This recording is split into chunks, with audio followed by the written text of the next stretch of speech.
a strong contender for the illustrious title of cutest handheld alligator-based pinball game of all time is Kirby's Pinball Land creators' first attempt at the genre. Revenge of the Gator is a Game Boy exclusive title that really stood the test of time. Even so early in the Game Boy's lifespan, it wasn't really bested in the genre.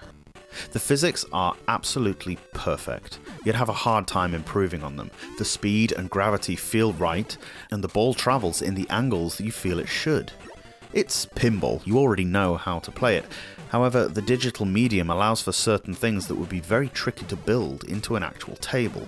The greatest video game pinball titles didn't simply offer a simulation, rather enhancing the experience with bonus levels, enemies, breakable blocks, and so on. And you certainly get all of that here.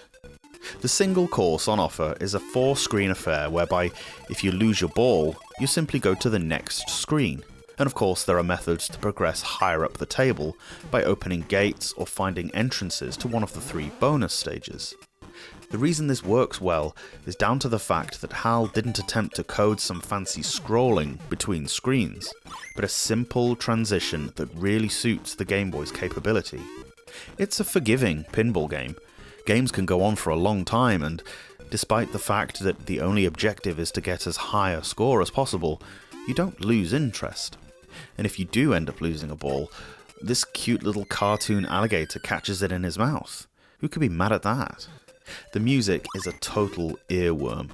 A small collection of catchy, upbeat little tunes that don't stale out on you, and the accompanying effects complement it nicely without overriding anything. Sadly, there's no way to save your high scores. Most early games didn't have batteries, but this would have been nice. There's a very cool multiplayer feature via the link cable where 2 people can play a kind of air hockey game, a 2-sided table where the objective is to score goals on your opponent, making this one of the first legitimate reasons to buy a link cable. Could this be not only the cutest, but the best pinball game on the Game Boy? It's a tough call to make. Pinball Dreams, Fantasies, and the later HAL offerings might have something to say about that, but they came much later. For 1989, this is very impressive.